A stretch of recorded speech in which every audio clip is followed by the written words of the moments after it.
तृतीय वर्ष विज्ञान के सभी विद्यार्थियों का उनकी रसायन विज्ञान की कार्बनिक रसायन की कक्षा में स्वागत है। आज हम ओलेफिन की फोटोकेमिस्ट्री के बारे में या ओलेफिन के प्रकाश रसायन के बारे में अध्ययन करेंगे। ओलेफिन में पाई टू पाई स्टार संक्रमण सबसे कम ऊर्जा का होता है।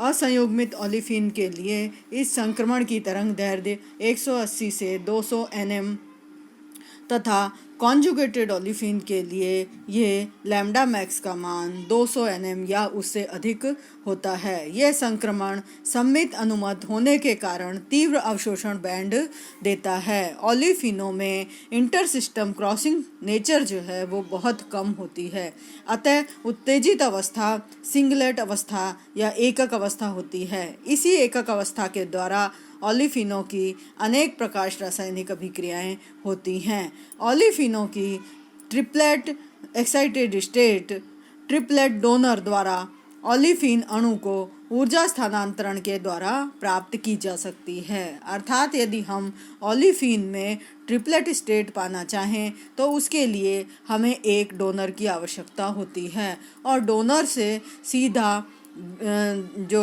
ओलेफिन है वो ट्रिपलेट अवस्था में चली जाती है। ओलेफिनों की एकक एवं त्रिक उत्तेजित अवस्थाओं के प्रकाशिक रसायन में काफ़ी अंतर होता है। इसके अंतर्गत हम सबसे पहले सिस ट्रांस आइसोमराइजेशन की बात करेंगे। सिस ट्रांस आइसोमराइजेशन या समपक्ष विपक्ष समावयवीकरण। सिस ट्रांस आइसोमराइजेशन पराबैंगनी प्रकाश की उपस्थिति में होता है। यह परिवर्तन ओलेफिन को अकेले ही या किसी संवेदिक कारक की उपस्थिति में विकिरणित करके किया जा सकता है। पाई टू पाई स्टार संक्रमण में एक इलेक्ट्रॉन नॉन बॉन्डिंग कक्षक से विपरीत बंधी कक्षक में जाने पर सिंगल बॉन्ड में परिवर्तित हो जाता है। यानी उनकी स्पिन जो है वो सेम रहती है, यानी जो विपरीत स्पिन है वही की वही रहती है, परंतु वो उच्च ऊर्जा के कक्षक में चला जाता है।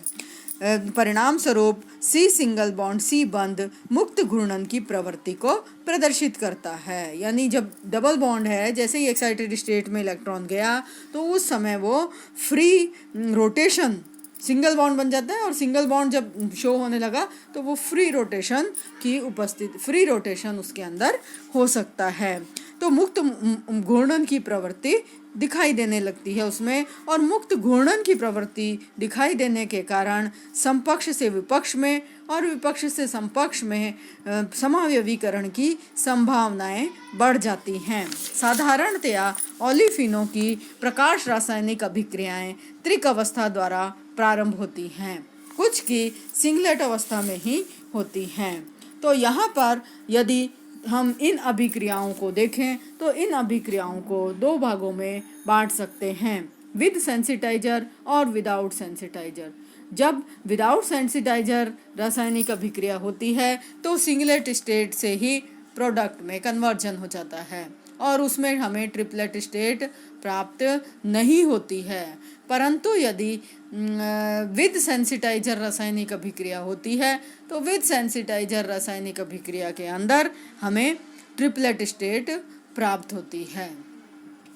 विदाउट सेंसिटाइजर में यदि हम एक एग्जाम्पल लेते हैं, 50% सिस और 50% ट्रांस स्टील बिन का यदि हम मिक्सचर लेते हैं और उसे लाइट की उपस्थिति में यदि उसकी रासायनिक अभिक्रिया होती है तो हम ये देखते हैं कि सिस की मात्रा प्रोडक्ट में जब लगातार स्टील बिन को लाइट में रखा जाता है, पराबैंगनी प्रकाश के अंदर रखा जाता है, तो समपक्ष स्टील बिन की मात्रा 93% या 93% प्राप्त हो जाती है। सिस की मात्रा का 50% से 93% पर बढ़ जाना इस बात को बताता है कि यहाँ पर जो स्टील बिन है उसका कन्वर्जन जो है ट्रांस से सिस में कन्वर्ट हुआ, और इस तरह से विदाउट सेंसिटाइजर जब रासायनिक अभिक्रिया कराई जाती है तो हमें प्रोडक्ट के रूप में 93% सिस और 7% ट्रांस प्रोडक्ट प्राप्त होती हैं। यदि हम विद सेंसिटाइजर रासायनिक अभिक्रिया को लेते हैं तो यहाँ पर भी हम सिस और ट्रांस स्टील बिन का मिक्सचर लेते हैं और बेंजोक्विनोन एज ए सेंसिटाइजर लिया जाता है।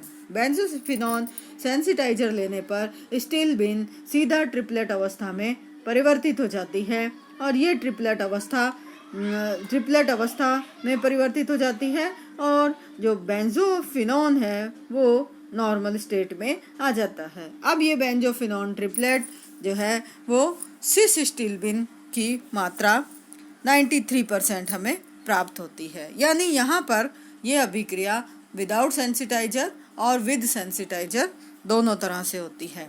जब ये विद सेंसिटाइजर अभिक्रिया होती है तो सेंसिटाइजर का यूज़ किया जाता है और जब विदाउट सेंसिटाइजर होती है तो सेंसिटाइजर का उपयोग नहीं किया जाता है।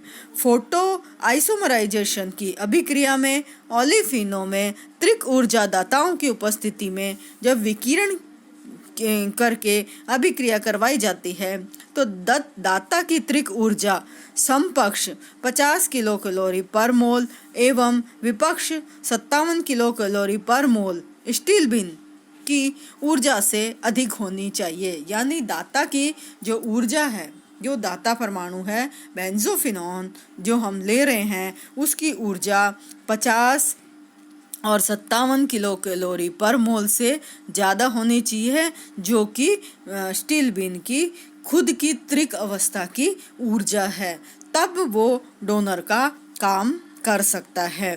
त्रिक अवस्था ऊर्जा के स्थानांतरण के द्वारा समपक्ष और विपक्ष ओलिफिन की संगत त्रिक उत्तेजित अवस्था हमें प्राप्त हो जाती है और इस संगत त्रिक उत्तेजित अवस्था के अंदर उनके एंगल में उनका जो रोटेशन हो जाता है और रोटेशन में जैसा कि आपको स्क्रीन पे मैंने आपको बताया कि सिस स्टील बिन किसमें जब उत्तेजित अवस्था है तो उस समय इक्विलिब्रियम में होती है ट्रांस स्टील बिन के, और सिस जो स्टील बिन सिस और ट्रांस के बीच में रोटेशन हो जाता है बॉन्ड का, और बॉन्ड रोटेशन से उनके कन्फर्मेशन में चेंज हो जाता है। तो इस तरह से हमारे सिस की मात्रा उसके अंदर बढ़ जाती है।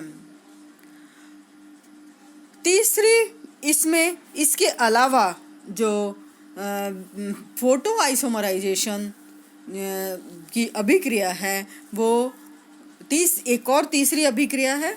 एक पहली आपने समझी विदाउट सेंसिटाइजर, दूसरी विद सेंसिटाइजर, और तीसरी है photo isomerisation also takes place in presence of halogen. Halogen की उपस्थिति में भी फोटो आइसोमराइजेशन की अभिक्रिया हो सकती है, जो इसको भी हम फोटोकेमिकल रिएक्शन के नाम से पुकारते हैं। इसको यदि हम समझें तो यहाँ पर Br2 आपने लिया, Br2 लाइट के एक अणु को अवशोषित करता है और लाइट के एक अणु को अवशोषित करके ये Br फ्री रेडिकल और Br फ्री रेडिकल में बदल जाता है। यानी यदि कोई भी कॉमन बात करें तो कोई भी X2 हैलोजन है वो लाइट एब्जॉर्ब करके X और X फ्री रेडिकल बना लेता है। हमने अपनी सुविधा के लिए यहाँ पर Br2 का एग्जाम्पल लिया। अब ये Br2 ओलिफिन जो कि सिंपल एल्कीन है उसके कांटेक्ट में आता है, और जब इसके कांटेक्ट में आता है तो उसमें एक साइड अटैक होता है इसका, और उसके परिणाम स्वरूप जो डबल बॉन्ड था ओलिफिन के बीच में उसमें होमोलाइटिक क्लीवियज होता है। रिजल्टेंट एक पर एक सिंगल इलेक्ट्रॉन प्रेजेंट है कार्बन पर, परंतु दोनों के बीच का जो बॉन्ड डबल बॉन्ड था वो सिंगल बॉन्ड में कन्वर्ट हो जाता है। अगली स्टेप के अंदर एलिमिनेशन रिएक्शन होती है, Br फ्री रेडिकल वापस निकल जाता है, परंतु इसी दौरान इसी बीच में कार्बन सिंगल बॉन्ड कार्बन के बीच में रोटेशन हो जाता है और परिणाम स्वरूप सिस ट्रांस में और ट्रांस सिस में परिवर्तित हो जाता है। और इस तरह से जो अनुपात है ओलिफिन का वो परिवर्तित हो जाता है।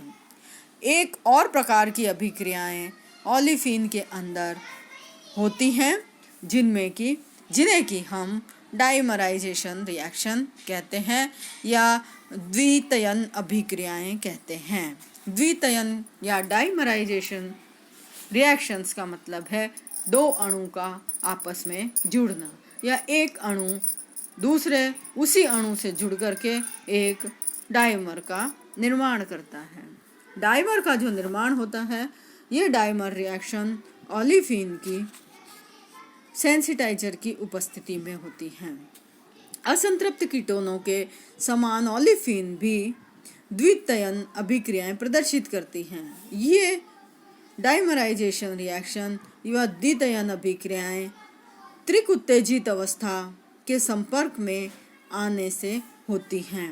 एसीटोन सुग्राहित नॉरबोरिन की डाइमराइजेशन रिएक्शन का एक बेस्ट एग्जाम्पल है। नॉरबोरिन का स्ट्रक्चर आपको दिखाई दे रहा है। ये एक टर्पिनॉइड होता है।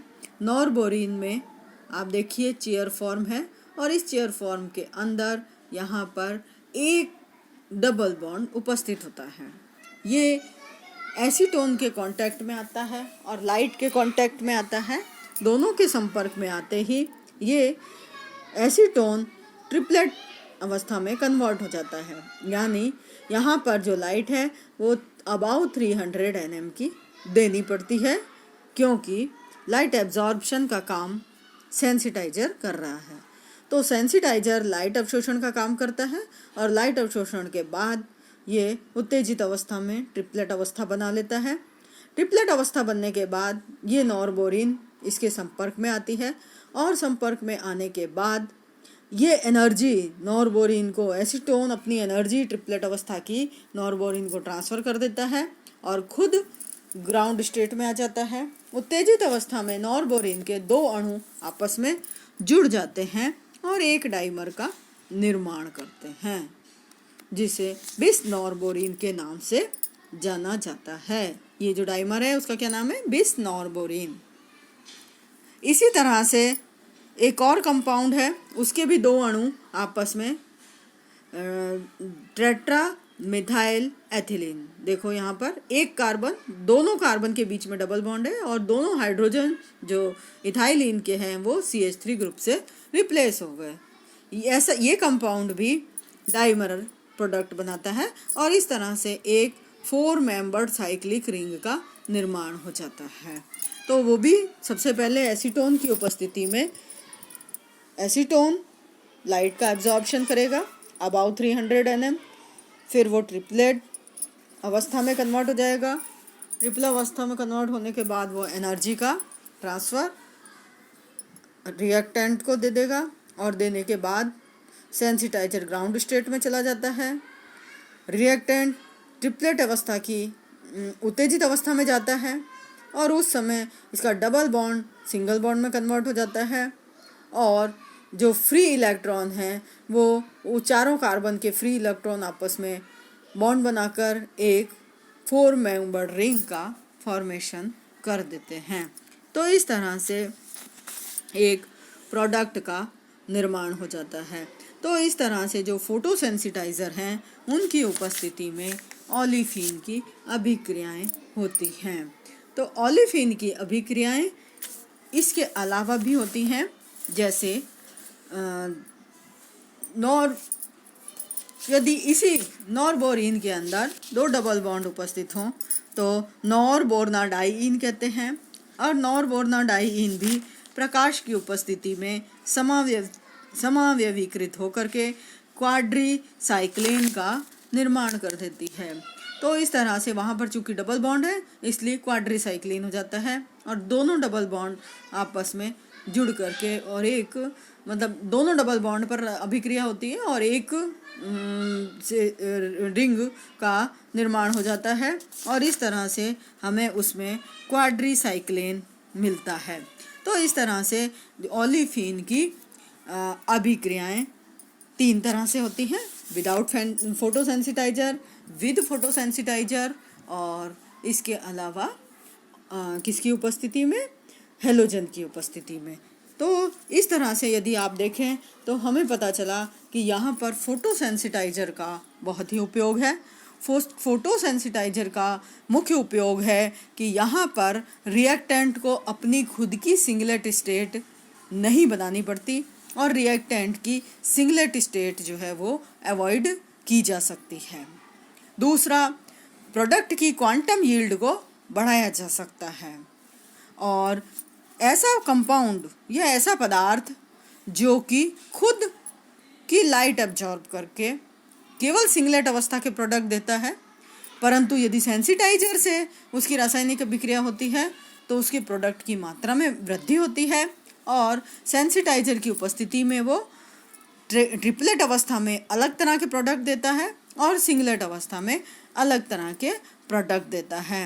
तो substance which are enable to absorb light, substance which are unable to absorb light of conveniently longer wavelengths may often be used sensitizer by additive which do not in term of energetics. It implies that common compound whose upper singlet state S1 and T1 are widely separated, thereby making intersystem crossing difficult, may be excited to their triplet state by sensitizer with approximate intermediate energy level। यानी ऐसे पदार्थ जिनमें singlet और triplet अवस्था के बीच का energy difference बहुत ज़्यादा होता है और वो खुद की ट्रिपलेट अवस्था नहीं बना सकते। ये समस्या ज़्यादातर ओलेफिन और डाइइन्स में आती है।